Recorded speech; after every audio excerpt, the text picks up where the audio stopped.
ethics and the Volkswagen case, also known as Dieselgate. Ethics is knowing the difference between what you have a right to do and what is right to do. And this was a quote by a former Associate Justice, and this quote emphasizes the importance of moral judgment and integrity beyond the following law. It highlights the idea that ethical behavior involves making choices that are right and just, even when they are not legally required. Just want to take you through a quick history in ethics. So we have ancient ethics, which starts in Mesopotamia in Egypt, and it has things like Hammurabi's Code. And then we have Eastern philosophies, so we have Confucianism, and that is started in China and focuses on righteousness. Buddha taught the Eightfold Path, and then we have medieval ethics, which Christian ethics influenced by different saints and taught Christian theology, and then we have Islamic ethics. And then that takes us to modern ethics with Enlightenment and utilitarianism, which aims to maximize overall well-being. That gets us right to the case, the Volkswagen emissions scandal, also known as Dieselgate, and this started in 2015, or at least started when the West Virginia University discovered the discrepancies in emissions during real-world driving tests. And without further ado, I want to give you a brief timeline of this scandal with this short video. Once the world's top automaker, Volkswagen has fallen to number 2. One reason? The company admits it rigged 11 million vehicles worldwide to cheat on emissions tests. Here's a breakdown of the scandal, blow by blow. A group of scientists at West Virginia University discovered that Volkswagen was using software in its diesel cars to cheat on clean air tests. The software detects when the car is being tested. The engine then runs differently, making emissions seem cleaner than they ordinarily are. They find emissions are up to 40 times higher than legal limits, but the company repeatedly denies the claims to U.S. officials. The U.S. Environmental Protection Agency announces that Volkswagen was manipulating its diesel cars to score better on emissions tests. Volkswagen admits rigging 500,000 cars in the U.S. to work around emission laws, but the company's problems are bigger than that. It admits the problem is global in scale, affecting 11 million cars worldwide. Amid calls to fix the affected vehicles, VW halts the sale of diesel cars in the U.S. CEO Martin Winterkorn apologizes and resigns. He's replaced by Matthias Müller, the head of VW's Porsche brand. Meanwhile, Volkswagen is hit by endless lawsuits from customers upset that their cars have lost value because of the software. Volkswagen's German headquarters are raided by police in search of incriminating documents as German prosecutors investigate.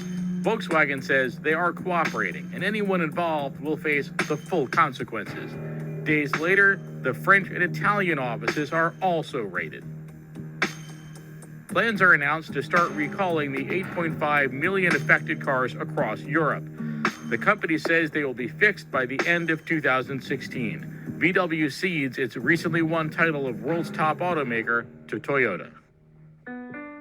Michael Horn, head of Volkswagen in the U.S., testifies to U.S. lawmakers, blaming the scandal on a few engineers. Senior management was not involved, he says.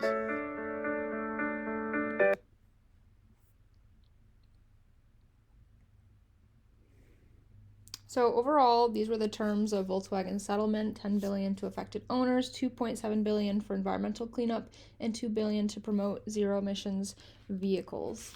So overall, Dieselgate really served as a wake-up call, promoting widespread changes.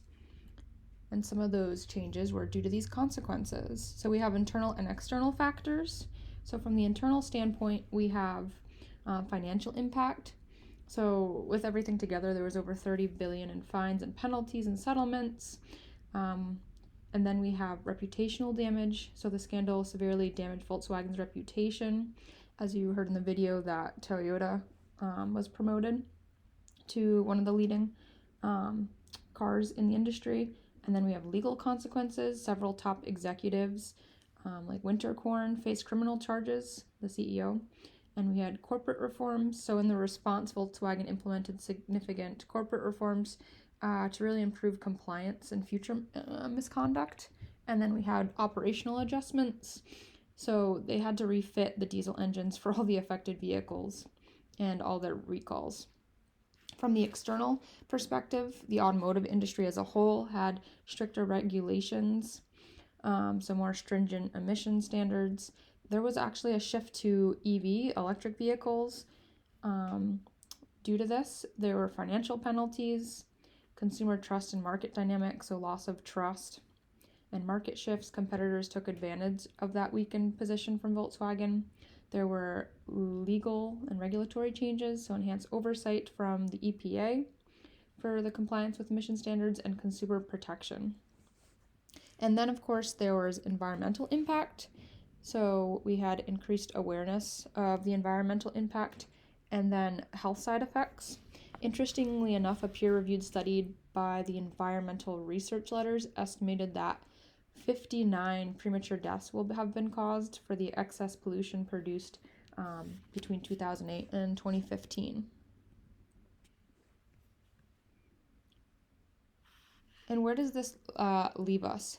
So we work for a large company, and it's important to note that the Global Business Ethics Survey has stated that workplace misconduct is at an all-time high, and that's across the industry of all companies. So almost 2/3 of employees said that within the last 12 months they observed at least one act that they deemed to be a violation of their organization's standards or the law.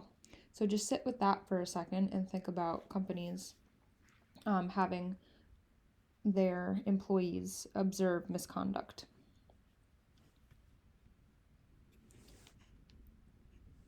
Now I want to walk us through an important ethics topic within our organization that's really hot right now, and that's AI ethics.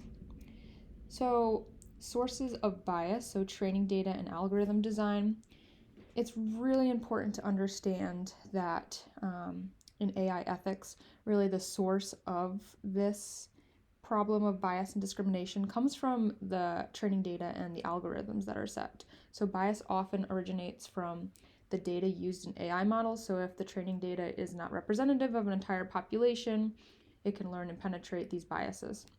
And that also goes for the algorithms themselves if they're not carefully designed to account for all that potential bias. And some examples of that would be hiring algorithms, so biases against certain groups, facial recognition. There are higher error rates when identifying people of color compared to white individuals. And then to mitigate some of these, we really need to use diverse data. We need to have audits, and we have to have inclusive design. So ethical and legal considerations would be transparency. AI systems should really be transparent about making their decision, and there really needs to be accountability. And to kind of learn more about that accountability, I think it's really important to understand ethics and AI. AI ethics. Artificial intelligence, AI, is an important part of our everyday lives for better or for worse. Ensuring that AI is developed, designed, and deployed in an ethical manner is critical given its role in our society. AI ethics, also called ethical AI or responsible AI, can refer to both the process of developing AI and to the AI product itself. Companies, governments, associations, and communities have drafted a code of ethics for AI. These codes address issues such as accountability, trust, transparency, fairness, and agency. A philosopher has analyzed many of these codes of ethics for AI. From them, developed an overarching framework consisting of 5 key principles.